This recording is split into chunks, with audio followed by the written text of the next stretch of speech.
Today I want to offer a different kind of perspective, one that you may not have heard before on what it means to be an empath. Now, most of my clients in my shadow work practice identify as intuitive or empathic to some extent. And so I work with a lot of people who are empaths, meaning that they intuitively pick up on the emotions and most noticeably and inconveniently the pain of others. I've heard so many stories from so many different people that these patterns have started to emerge, and I've noticed that there is an origin story, like there is a traceable pattern for how many of us get to be empaths, and I'm counting myself in that group as well. And another thing I'm really passionate about bringing more into the spiritual discourse that's out there is the fact that being an empath, yes, it's a gift, and also it's a disability. And in fact, most of the people I work with, I help them cope with their empathic nature because it prevents them from functioning in the world in the way that they want to. For example, a lot of them can't tolerate groups, they can't tolerate parties, or at least not for very long, or they just feel so drained by the end of the day, or they feel so drained with their significant relationships, and of course they don't want to be. Or for some of them, it's so overwhelming. The experience of the emotions of others is so overwhelming that they have to clear themselves on a daily basis. They have to have these rituals and these processes of self-healing that they do simply to get through the day. And perhaps most importantly is that being an empath can be a disability because it can prevent us from the process of individuation, which is what Carl Jung would call the meaning of human life. And individuation means that we grow to our fullest potential as a whole, unique human being in this body, on this planet, in this lifetime.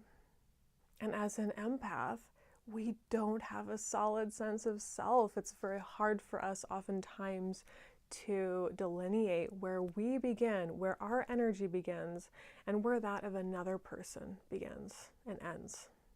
And so if we can't tell where we begin and end, how are we possibly going to tell what we really want out of this lifetime? How are we possibly going to carve our own unique path in the world? So here's the origin story that I've heard over and over again from so many different clients who identify as empaths. We are often old souls, so souls who have been around the universe for a long time, who choose to be born, if you will, into a family in which at least one of the parents, and usually it's the mother, doesn't have the support that she or he needs to thrive. And what we do is, because we're highly sensitive and attuned and wise, we instinctively and unconsciously move into the caretaker role for that parent. And so what happens oftentimes is that we never learn where our boundaries are. In other words, we never become our own person because our identity is hitched to being the caretaker for this parent. What that effectively does is we never feel that it's okay to have emotions, for example, that contradict that of the parent for whom we're doing the caretaking. So for example, if I'm sensing that she needs my support, maybe she's never asked for my support, but I intuitively, as this wise child, become there for her. How am I possibly going to get angry and throw a tantrum because I'm not getting what I want, right? Like, how am I possibly going to say no to her, or with any frequency for that matter? And because we never get to test the limits, if we're the parent, the parentified child, as it's often called, the caretaker, then we never know our power. And we never know where we end, right? Because if we're never going to the limits of our emotional capacity, our capacity for willpower, then we just don't know where we are. We don't know where we begin and end. We don't know that what we're capable of, and thus we have no connection to our power, and we have no connection to our boundaries. For example, just the other day I saw a beloved client of mine who's extremely empathic, and she described her everyday reality and sense of self as a gray amorphous goo. She would just go around her reality and very unconsciously just sensing what other people needed from her instead of being self-directed, instead of the priority being, well, what do I want here? Oftentimes, something that's very tricky is that as females in the society at this time, we're socialized anyway, that our energy belongs to other people and that it's somehow selfish to be self-directed in that way and to have the priority be what we want. Even though that's actually why we're here on this planet. We are living for us. We're here to grow as our own unique individuals for ourselves. Here's another kind of open, dirty secret about the spiritual community and communities of healers and intuitives is that many of us who are healers of some kind or another are actually stagnant in our growth because what we're doing and why we're so good at this work is, and it's our comfort zone, right? Like it's just our groove.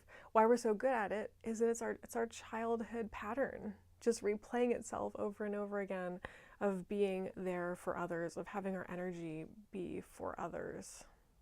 And so a lot of healers and intuitives out there, like, you might, if you ever learn about their personal lives, sometimes be a little surprised because perhaps they're really stuck themselves, they're stagnant, and if you're not intimate with this kind of community, you might kind of put them up on a pedestal. But actually, it's because they very well might be simply reliving and repeating their own, to be honest, trauma history, their own history of giving without receiving.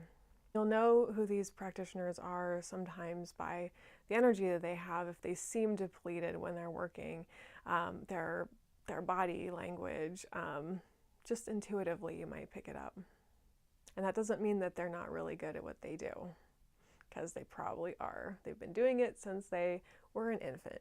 And so you might ask now, if you are an empath and you want to heal from this, what do you do? So I was talking with a wonderful friend of mine who is also a professional intuitive the other day, and I was talking to her about this idea that being an empath is actually a disability, and she was like, I completely agree with that. And she remarked that she noticed that the more that she healed herself, the less empathic she became. In other words, the more healing work she did with herself, the more she was able to just go through the world without picking up the feelings and the pain of others. And I know that's absolutely been true for me as well. This doesn't mean that we go through the world cold, right? We actually are even more, so to speak, useful to the people who we serve when we draw back those empathic tentacles, because really what someone needs when they come to us for help is someone with the capacity to really be there for them and with them, right? And if we're drawn into somebody's energy and if we're drawn into their pain, we have less capacity and energy to really be present with them. So actually, we're even more effective as intuitives and healers and just people in the world when we're not empathically tuning into people and can be in our own space and feel immense compassion from being in our own space. So if you want to heal or begin to heal your empathic nature, the best place to start is simple emotional awareness. Start to notice when something in your body shifts and changes, when you're with another person. So in other words, start to notice where you pick things up from other people and see if you can breathe and bring yourself back into what I like to call the back of your heart. So literally, sometimes when I'm working with people, I'll change my posture to kind of sit back a little bit and visualize my energy coming back into my chest and sitting back into the back of my heart, sitting in my own sovereignty while still being all the more present and grounded for this other person without picking up what they're feeling. From a shadow work perspective, the way that I help my empathic clients heal from this tendency is to do inner child healing work and regress to memories where you were being supportive to your parent, or where you felt bad because you didn't feel like you were being supportive enough, or some kind of a dynamic like that. When we go back and we offer our child self the validation that she or he didn't receive and meet his or her needs in those moments, then we begin to develop a sense of self, and that someone is there supporting us. We're supporting ourselves from the inside out. Our identity isn't consumed by supporting others.